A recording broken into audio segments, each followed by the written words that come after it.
Olá, tudo bem? Hoje falaremos não sobre um país, mas sobre um continente inteiro. Vamos falar sobre a África. É um continente que a gente precisa conhecer melhor, um continente que deu muitas contribuições, né, à humanidade, né? Na verdade, a própria humanidade tem sua origem na África, né? Os nossos ancestrais mais antigos, né, foram encontrados na África, né? Então, a gente precisa conhecer a diversidade do continente, do ponto de vista cultural, do ponto de vista étnico, histórico, né? Foi um continente de grandes civilizações, né? E ao mesmo tempo um continente que sofreu os efeitos do neocolonialismo do século XIX, né?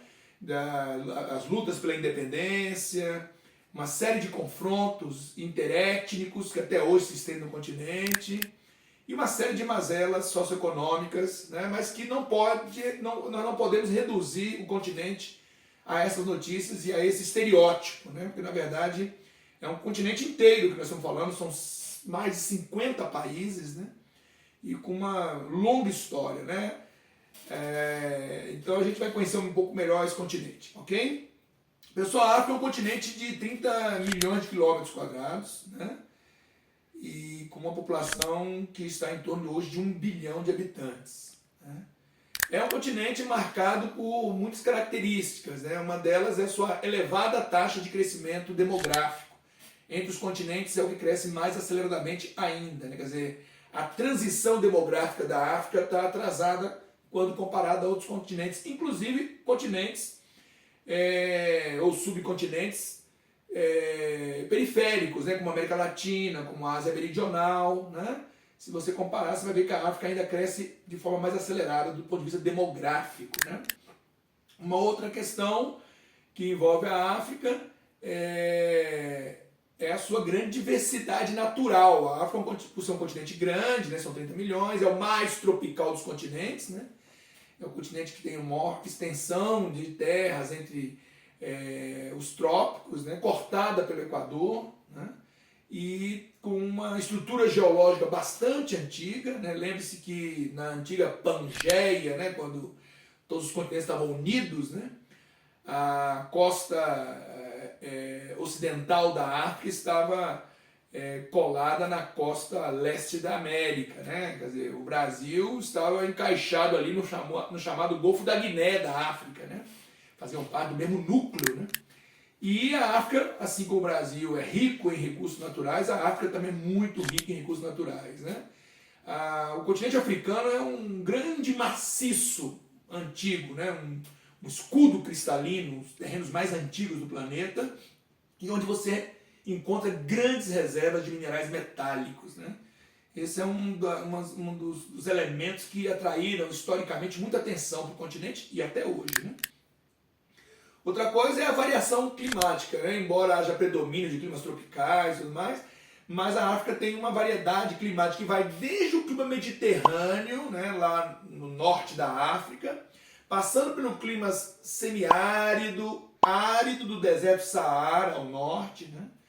Depois ao sul do Saara, na franja do deserto, no Sahel, né, você volta a ter clima semiárido, depois clima semiúmido, que lembra o tropical semiúmido do Cerrado brasileiro, é onde está a savana, né, africana. Depois você caminha para o clima tropical úmido e equatorial, né, onde você tem a floresta pluvial tropical ou floresta equatorial, né, a floresta do Congo na África, né, que é da mesma linhagem da floresta amazônica, né, no Brasil. E depois, a partir do centro do continente, você começa a repetir, meio espelhando, né, o que já tinha acontecido até então, se espelha do centro para o sul, né, transitando de novo para um clima semiúmido de savana, depois clima semiárido, né, e no extremo sul do continente um clima subtropical, dependendo da altitude, né, com temperaturas típicas de um clima temperado, né? Isso já lá no extremo sul do continente, nas áreas mais elevadas, né?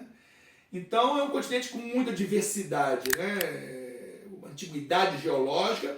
Na África você também encontra áreas de bacias sedimentares, principalmente na área litorânea, né, do continente, e também cadeias montanhosas, dobramentos terciários, né, da era Cenozoica, falhas geológicas, rifts, né, como é o famoso Rift Valley, na porção oriental do continente, né, onde se encontra muitos lagos, né, essa sequência de vales encravados em áreas mais acidentadas ali, né, o lago Tanganica, Niassa, Rodolfo, Vitória, onde nasce o Rio Nilo, né?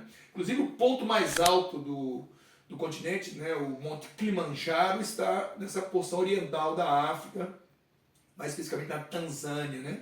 E lá no noroeste do continente, né, você também encontra a cadeia do Atlas, que é uma cadeia também terciária, cenozoica, montanhosa, né? Então, com isso você vê a diversidade natural do continente, né? Lá também estão os grandes animais da terra, né? O leão, a girafa, o hipopótamo, né? Quer dizer, é um continente que sempre teve uma riqueza muito grande de vida, de condições de vida, de biodiversidade, né?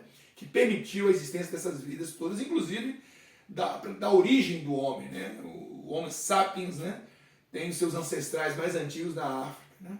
A África também teve uma contribuição grande na geração de riqueza no mundo, né, e na consolidação de grandes nações através do tráfico negreiro que se estabeleceu na África, né, que é uma prática antiga, né, não começou com os europeus, né, os árabes já faziam um tráfico de africanos atravessando o deserto Saara, vindo da região subsaariana, né, que é o sul do Saara, e atravessando o deserto e comercializando esses escravos no Mediterrâneo, né? Mas com a chegada dos europeus, na expansão mais comercial, no século XVI principalmente, começa um intenso tráfico negreiro, fala-se em milhões de africanos que foram transferidos à força, né, pela migração forçada, e que vieram alimentar aqui o colonialismo americano, né? O Brasil é um país que recebeu grandes contingentes, né, vindos da região onde hoje é Benin, né, os Iorubás, da região de Angola, né, ovibundos, né, quer dizer, a gente, banto, sudanês, a gente recebeu grupos importantes, Estados Unidos também, o Caribe, né, aqui da América Central, foram locais para onde se deslocou um grande contingente. Isso, inclusive, teve um impacto, né, para os africanos, na medida que desestabiliza o modo de produção deles, quando você retira a mão de obra jovem, seletivamente, masculina, né, força de trabalho que foi arrancada do continente, né? É verdade que muitos desses comércios eram estabelecidos com tribos que dominavam tribos e que ganhavam com o comércio dos dominados, né? Então essa é uma prática que já se fazia dentro da África, mas que os europeus turbinaram, né, e deram uma outra dimensão para o tráfico negreiro. O que foi um grande crime com a civilização africana, né, porque você perdeu mão de obra, perdeu toda uma tradição oral, né, de transmissão de conhecimento da caça, dos rituais, das técnicas, né, de uma geração para outra, né? Então isso é um dos elementos que vai, no futuro, ajudar a explicar o atraso, né, que esse continente vai mergulhar, certo? Então, o mundo deve isso aos africanos. Já foi discutido numa conferência em Durban, na África do Sul, sobre xenofobia, preconceito, discriminação, racismo, né? Foi discutida essa questão da dívida que a Europa tem, da forma de reembolsá-los, de saná-los, né? Mas, na época, o que se alegou é que não se podia fazer esse tipo de retrospecto e a geração de hoje não pode pagar pelos erros do passado. Embora as gerações atuais da África estão pagando pelos erros do passado, né? Então, esse é um outro elemento que a gente fala de hoje, a gente precisa lembrar, né? Uma outra questão é que a África foi berço de grandes civilizações. A gente estuda muitas civilizações greco-romanas, europeias, né? Estudamos pouco as civilizações asiáticas e americanas, e muito menos ainda as civilizações africanas. Lá estiveram grandes civilizações. A que a gente mais conhece, e que às vezes esquecemos que é africana, é a egípcia, né? Que foi uma grande civilização que existiu 2.500 anos antes de Cristo, né? Uma civilização de grandes obras, né? Inclusive as famosas pirâmides, né? Construídas com técnicas muito arrojadas, né? Que até hoje são admiradas, né? Capacidade de mumificar corpos, né? E toda a estrutura, né? Jurídica, administrativa, que eles conseguiram estruturar, né? Criar, organizar, né? Fidalgo sucumbiu ao Império Romano, né? Mas foi uma civilização muito famosa, muito importante, uma grande civilização, né? Que se deu ali ao longo do delta do rio Nilo, né? Que garantiu a fertilidade do solo e a sobrevivência dos egípcios, né? Mas tivemos também o Império de Gana, o Império Yorubá, né? O Império de Benin, né? Quer dizer, o Império, o Reino da Abissínia, né? Da Eritreia, quer dizer, tivemos outras grandes civilizações, né? Com muita riqueza, né? Tivemos reis muito ricos na África, né? A África conheceu antes da colonização e de situações de descontrole, de pobreza, de guerras que você conhece mais recentemente. Ela teve um passado de muita glória, de muita riqueza, de muito poder, né? E que a história negligencia isso. É bom a gente lembrar disso, né? Que eles tiveram grandes civilizações, se organizaram, né? Então todo aquele histórico europeu desenvolveu ali no século XIX, né? Aquelas teorias racistas, né? De justificar a colonização da África, do homem branco europeu levando a civilização aos africanos, né? Fazendo um sacrifício, o fardo do homem branco, né? Isso é tudo uma forma apenas de justificar a dominação e o domínio sobre as riquezas dos africanos, né? Porque na medida que ocorrem as revoluções industriais na Europa, né, final do século XVIII, XIX, os africanos se tornam um alvo, né, dos interesses europeus, neocoloniais europeus, né, principalmente ingleses, franceses, né, mas também italianos, belgas, espanhóis, alemães, portugueses, né, que vão entender que a África é um celeiro de mão de obra, de consumidores e de muitas matérias-primas, muitas riquezas, né? E aí, dentro de uma perspectiva de industrialização, de produção em larga escala, de consumo em larga escala, a África se tornou um alvo preferencial, né? E aí começa todo um processo de exploração da África. Por muito tempo, os europeus tiveram um contato mais periférico com a África, né? Circundavam o continente, né? Em busca do caminho para as Índias, né? E mantinham contatos muito periféricos, né? Mas, a partir da segunda metade do século XIX, houve um evento que é um marco, né, chamado Conferência de Berlim, aconteceu entre 1884 e 1885, na Alemanha, na época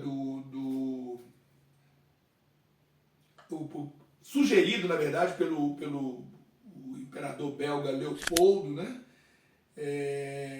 E a Alemanha foi sede, organizou esse encontro, onde várias nações da Europa e os Estados Unidos ficaram como convidados, né? Debateram, discutiram a partilha da África, né? Que já vinha acontecendo sem acordos, né? Mas eles resolveram acordar a partilha, estabelecer limites, né? Organizar, né? O saque à África, né? E aí saíram dessa conferência com a África partilhada, né? Os mais beneficiados foram os franceses e os ingleses, né? Os ingleses dominavam terras que iam do Egito, mais ou menos contínua, de norte a sul, até a África do Sul, né? Eles tinham quase que um corredor que ligava o Mediterrâneo até o Cabo da Boa Esperança, né? Os franceses ficaram com a porção norte ocidental da África, né? E pegando também um pouco ali do famoso Golfo da Guiné. Os portugueses ficaram com Angola, Moçambique, Guiné, né? Os espanhóis ficaram ali com o Saara Ocidental, a Bélgica ficou com Congo belga, né? Antigo Zaire, né? Hoje República Democrática do Congo, né? Os alemães ficaram com o que hoje seria ali a Tanzânia, né? Togo, Namíbia, né? Os alemães só ficaram com os territórios até a Primeira Guerra, né? Ao perderem a Primeira Guerra, eles perderam os domínios que foram divididos entre franceses e ingleses, né? Os italianos tentaram com todas as forças controlar aquele chifre da África que a gente chama ali, né, onde fica hoje a Etiópia, Somália, Djibouti, Eritreia, né? Aquela região, os italianos tentaram a todo custo dominar, e no caso da Etiópia eles não conseguiram consolidar a dominação deles, né? A Etiópia resistiu bravamente e não esteve sob domínio colonial, né? De fato. E um outro país também que não teve dominação colonial foi a Libéria, lá no noroeste do continente, que foi um trecho da África adquirido por uma associação americana, né, que lutava pela abolição da escravidão e que ofereceu o direito dos negros que foram libertos na América de voltarem a viver na África, né, e ela foi povoada por ex-escravos, né, tanto que o nome Libéria vem de libertos, do país dos libertos, né? Então, basicamente, esses dois países não foram colonizados, Libéria e Etiópia. E outros dois alcançaram a independência antes da Segunda Guerra terminar, né? Que foi a África do Sul, que foi, a princípio, domínio holandês, depois domínio britânico. Os britânicos ficaram se estranhando com os descendentes de holandeses, a famosa Guerra dos Boeres, né? Que os britânicos venceram e assumiram o controle sobre a África do Sul, e o Egito também tinha conquistado dos britânicos a sua independência, né? Então, quando a Segunda Guerra Mundial terminou, 4 países eram independentes na África, né? O Egito, a África do Sul, a Libéria e a Etiópia, né? Os demais 50 países, né? Hoje são 54, 50 países africanos que ficaram independentes da Segunda Guerra para cá, né? Então, esse é um processo que a África viveu também. Quer dizer, ela teve um período que ela foi alvo de intensa exploração europeia, né, que vai da Conferência de Berlim no final do século XIX até a Segunda Guerra Mundial, né? Então ali mais de meio século, né, de exploração, de estudos, de missões, né, e de muito sacrifício aos povos, né? Os africanos sofreram muito com esse processo, né? Foram alvos de trabalho forçado, de muita exploração, de desarticular o modo de produção deles, né? E que vai resultar em problemas depois, né? Com estrutura econômica, social, né? Houve toda uma desarticulação, né, deles, né? As fronteiras africanas definidas pelos europeus em nada tem a ver com as fronteiras étnicas do continente, né? Na verdade, eles não conheciam fronteiras clássicas como a gente conhece, né? Eles tinham áreas que eles dominavam, que eles lutavam, que eles estabeleciam seus marcos ali, mas nenhuma fronteira clássica como se estabelece nos estados modernos. Na verdade, eles não chegavam a se organizar como estados modernos, como os europeus já se organizavam, né? Até hoje os africanos ainda estão tentando construir seus estados, né?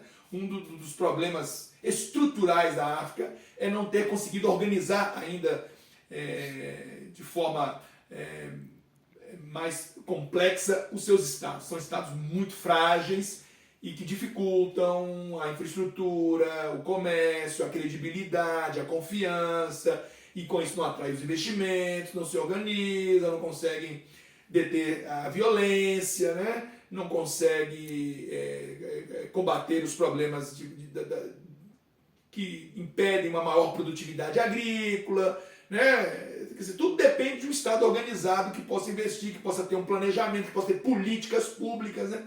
E a falta disso na África é uma das explicações para as mazelas que eles enfrentam, né? Com guerras, com epidemias, com fome, com dificuldade de enfrentar determinados desastres naturais, né? Por falta de um Estado melhor estruturado, né? Certo? Então, os africanos tiveram suas fronteiras definidas então pelos europeus. Essas fronteiras reuniram muitas vezes grupos étnicos inimigos historicamente no mesmo país, né?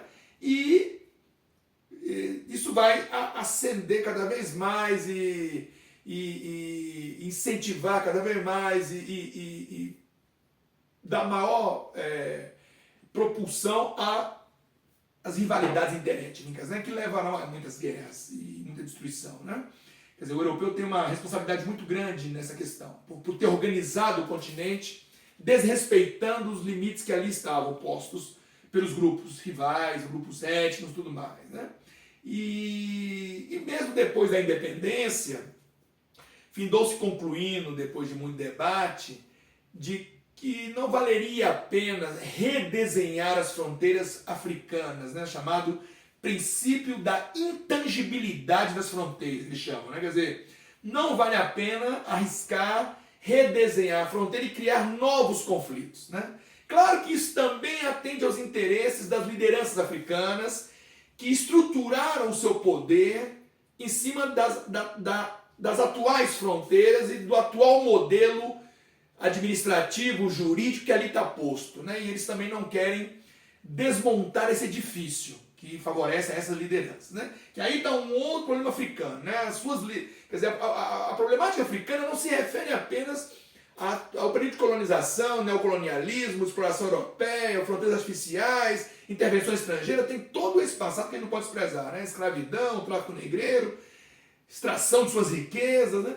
Desestruturação do modo de produção, interrupção do processo de avanço técnico-científico do povo, tudo isso deve ser considerado, mas a África também vai ter gerações e gerações de lideranças africanas, né? Depois da independência principalmente, que vão trabalhar em prol do seu status quo, de atender os interesses dos seus grupos étnicos, em detrimento de outros, né? De fazer oposição armada, massacres, perseguições a outros grupos, né? Muita corrupção, né? Muitas lideranças que enriqueceram, ficaram milionárias, né? Em países pobres, né? Em países devastados pela guerra e pela fome, né? Então tem toda uma questão das lideranças africanas, da corrupção africana, né? E claro, toda a problemática dos conflitos interétnicos, das questões naturais, porque a África também é um continente permeado por desertos, né? Você tem o Saara, que é um imenso deserto de 7 milhões de quilômetros quadrados. Além do Saara, você tem o deserto do Kalahari, você tem o deserto da Namíbia, né? Quer dizer, eles enfrentam também áreas semiáridas, expansão de áreas por desertificação, né? Áreas ainda de matas nativas a serem exploradas, e aí se depara com hospedeiros, com doenças, né? Os africanos são muito vitimados por epidemias, endemias, né? Porque se associa, né? De um lado, um continente que ainda está sendo explorado e penetrado, né? E onde você tem contato com hospedeiros de doenças infecto-contagiosas, desinformação, crendices que muitas vezes dificultam o combate à doença, falta de uma estrutura de saúde pública, de estados que desenvolvam políticas públicas de prevenção e combate a doenças, né? Campanhas de vacinação, por exemplo, né? Junta também a vulnerabilidade que muitas vezes a população se encontra em termos nutricionais, o que torna essa população mais suscetível a adoecer. Aí vem a parte da infraestrutura, que também é precarizada, né, em termos de saneamento, de água tratada, de água encanada, de esgoto tratado, né, e áreas muito carentes de infraestrutura, de energia, rede hospitalar com baixo alcance. Então, são uma série de elementos que culminam para você entender também que a África é tão assolada por malária, ebola, a própria AIDS, né? Foi uma epidemia que se alastrou profundamente na África. Eles vêm avançando na última década, vêm resgatando aí parte desse cenário, né? Mas ainda há muito o que se fazer, né? Mas eles chegaram a ter, em cada 10 portadores do HIV no mundo, 7 estavam na África, né? Então os índices, né, de contaminação foram muito elevados, né? Então assim, a gente vai poder falar melhor sobre isso depois, mas só apresentando toda a complexidade do continente, né? Então os africanos eles enfrentaram também essa questão das fronteiras artificiais que intensificaram as rivalidades interétnicas entre eles, né? E aí, pessoal, nós vamos, claro, as duas guerras mundiais vão enfraquecer a Europa, né? A Europa vai, como se diz, vai sair de joelhos, né, dessas guerras, vai perder muita força, muita ascensão, muita influência, muito poder, e isso vai culminar também com toda uma movimentação dos africanos, de lideranças africanas, por a independência dos países, né? Quer dizer, vai crescer muito o movimento por independência, né? Inclusive o movimento, o pan-africanismo, né? Que também foi um movimento que engrossou as vozes daqueles que lutavam por independência, né? O pan-africanismo é um movimento que nasceu a partir de figuras até que não estavam na África, né? Figuras que estavam nos Estados Unidos, no Caribe, né? Como o Marcus Garvey da Jamaica, né? O Henry Sylvester Williams, né? De Trinidad e Tobago, né? O William Dubois, uma série de pessoas, uma geração que conseguiu estudar, chegar às universidades, né? Inclusive o Dubois foi o primeiro negro a fazer um doutorado, né? Em Harvard, né? E esses caras começaram a escrever e difundir um pensamento que os africanos precisavam ter orgulho, né, dos seus ancestrais, ter orgulho das suas heranças e que precisavam se unir, né, se unir para resgatar seus valores, e isso findou casando com o discurso também da independência, de romper com o imperialismo europeu e com toda a exploração, com toda a subjugação que eles estavam vivendo, né? Então esse movimento ele vai dar um gás legal para o movimento anticolonial que vai se fortalecer depois da Segunda Guerra, né, na África. E aí, claro que várias figuras, né, vão se destacar nessa luta, né, como o Jomo Kenyatta, né, da independência do Quênia, o Thomas Sankara, do Burkina Faso, né, o Kwame Nkrumah, né, que foi um líder político em Gana, né, que foi o primeiro a liderar a Gana na independência, que esteve muito ligado ao movimento pan-africano, né, Samora Machel em Moçambique, né, Agostinho Neto em Angola, né, Julius Nyerere na Tanzânia, né, uma série de lideranças que se tornaram icônicas, né, na luta pela Ahmed Touré, né, na Guiné, que se tornaram as grandes figuras da independência, e muitos depois se converteram em lideranças longevas nos seus cargos, né, e findaram alguns até sendo assassinados e tudo mais. Então, mas uma longa luta, né, apoiada por outros movimentos até fora da África, né, inclusive o pan-africanismo também serviu de base lá para o movimento pelos direitos civis para os negros americanos, né? Martin Luther King, Malcolm X, essa galera lá nos Estados Unidos vai também sofrer influência desse movimento pan-africano. Esse movimento depois ele não conseguiu ganhar a envergadura que talvez ele merecesse, né? Ele teve o seu valor, principalmente nesse processo de independência, mas depois ele não vai se manter estruturado suficientemente, porque havia divergências. Uns achavam que queriam tratar a África como se fosse uma grande federação, né? E outros achavam que não era por aí, que a África tem suas identidades, não deveria ser tratada como uma coisa só homogênea, né? Mas teve seu valor, né? E aí as independências virão, né? Virão ali, principalmente entre os anos 60 e a primeira metade dos anos 70, né? Quando as últimas independências serão proclamadas, né, das colônias portuguesas, a partir da Revolução dos Cravos em Portugal, né, o fim do salazarismo, levou também ao fim do colonialismo português, né, que são as independências mais tardias ali da África, né? E aí Angola, Moçambique, Guiné-Bissau, Cabo Verde, né, todos ficarão independentes. Então foram assim, muitas independências num período relativamente curto, né, que a África vai viver. Claro que mais tarde algumas independências ainda vão surgir, como a da Namíbia, no início dos anos 90, né, do controle da África do Sul, da Eritreia, de uma divisão da Etiópia, né? O Sudão do Sul, da divisão do Sudão, né? E ainda temos áreas lá que ainda reivindicam a independência até hoje, né? A Somalilândia, que é um trecho da Somália. Na Somália tem uma outra região chamada Puntland, né? Que também é uma área que reivindica a independência. O Saara Ocidental, que foi uma ex-colônia espanhola que está sob ocupação do Marrocos, né? Então ainda existem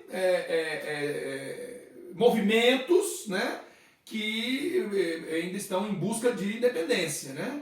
Então esse é um tema que ainda não foi encerrado plenamente na África, mas o grosso das independências se deu entre a década de 60 e a década de 70, né?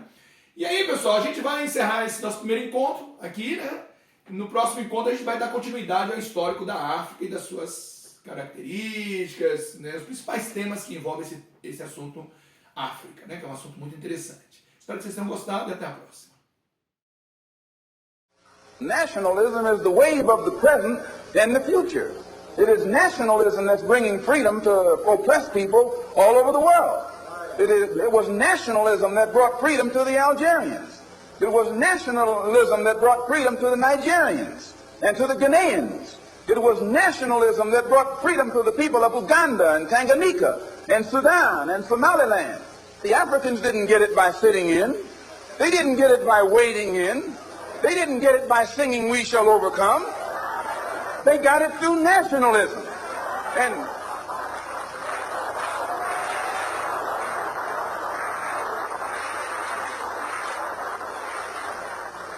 And you and I will get it through nationalism. What is it? What is it that makes it difficult for the philosophy of nationalism to spread among the so-called Negroes? Number one, they think they have a stake in America. They think they have an investment in this country, which we do. We invested 310 years of slave labor, 310 years, every day of which your and my mother and father worked for nothing. Not 8 hours a day. There was no union in that day. They worked from sun up until sundown, from can't see in the morning until can't see at night. They never had a day off. And on Sunday, they were allowed to sit down and sing about when they died, they wouldn't be slaves no more. When they died, they wouldn't be slaves no more. They'd go up in the sky, and every day would be Sunday. That's a shame. And it is that 310 years of slave labor that went in, that was my and your contribution into this particular economy and political system. They can give us the back pay. Let's join in. If this is what the Negro wants, let's join in. Let's show him how to struggle. Let's show him how to fight. Let's show him how to bring about a real revolution. Let's make him stop jiving.